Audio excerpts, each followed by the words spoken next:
Where was Songhai? What was unique about the empire of Songhai? Hi, welcome to another episode of the Sankofa Pan-African series. Please click on your subscription button and your notification buttons if you've not already done so. Thank you.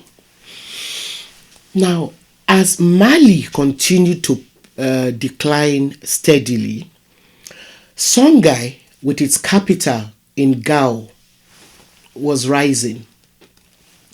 The people of Songhai are believed to have established themselves initially in the city of Gao around 800 AD, long before Gao became the capital city of the Songhai Empire. They grew to occupy the middle points of the River Niger in present-day central Mali and eventually extended westwards to the Atlantic coast and eastwards to the present-day Republic of Niger as well as northern Nigeria. As indicated in the episode on the Mali Empire, if you've not watched that, take a moment to do so. We did the Mali in two parts, so watch both parts.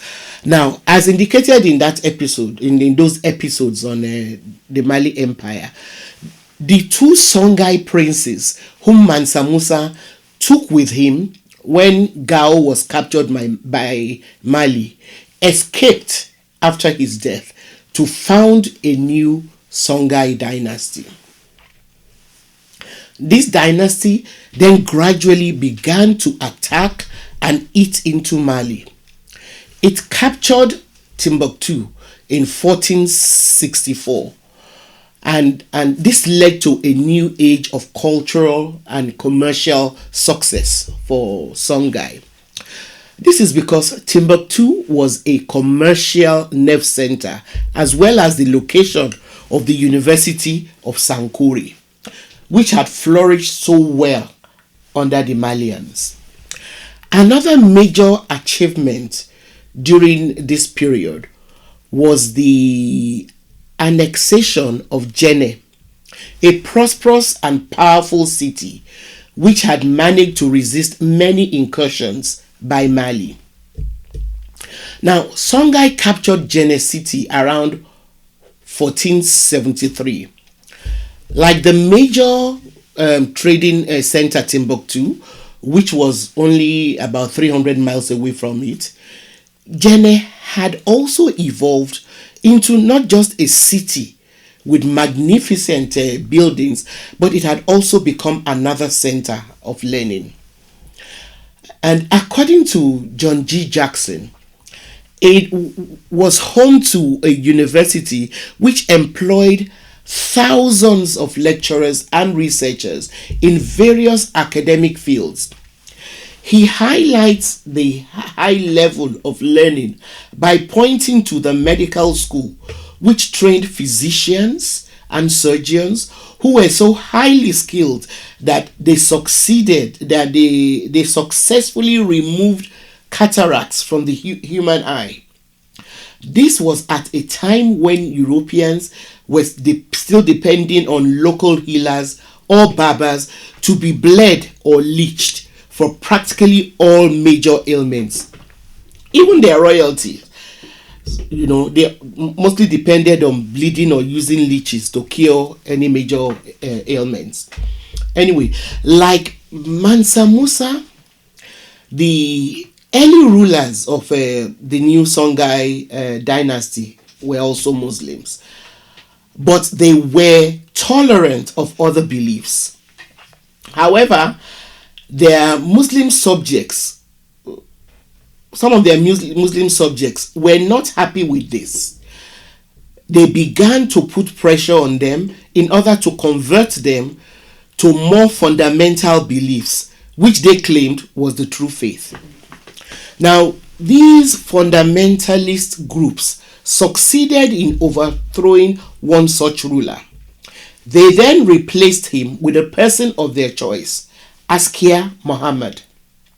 Under Askia Muhammad, the empire continued to prosper by raiding and compelling conquered states to practice Islam.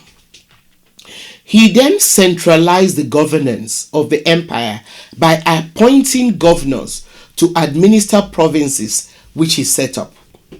He also appointed other officers to see to areas like taxes, the treasury, and so on.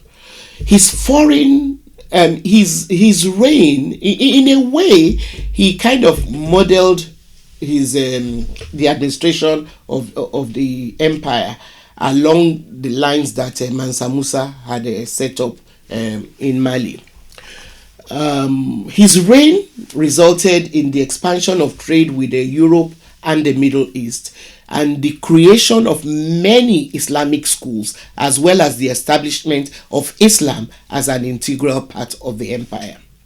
The fact that Askia Mohammed encouraged learning and literacy ensured that Songhai's universities produced many Muslim scholars who published significant books.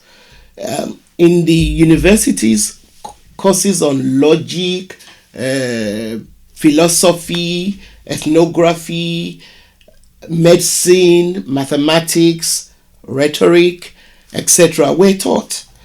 And one such scholar, very famously known, whose works have continued to endure, was Hamed Baba,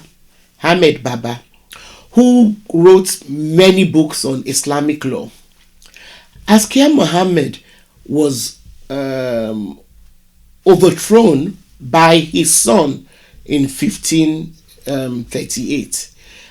However, this son and his subsequent progeny who reigned after him were not capable rulers, and the empire began to decline. And by 1585, Morocco cornered the salt mines, which was a huge source of one of the major sources of income for the empire. And 5 years later, Songhai was invaded by Moors from North Africa under the leadership of a Spaniard. Now, these invaders, though small in number, managed to overcome the empire because they had the advantage of attacking with guns, and they were loaded with gunpowder, which was supplied by England. After sacking Gao and Timbuktu, the Moors then settled as an occupying army for the next 150 years. Most historians see this as the final end, the final nail in the coffin of Africa's golden age, because from this period on, danger replaced security of life, and prosperity gave way to poverty and violence. Thanks for watching. Please send your comments and questions to our community page, and don't forget to share our videos. See you next time.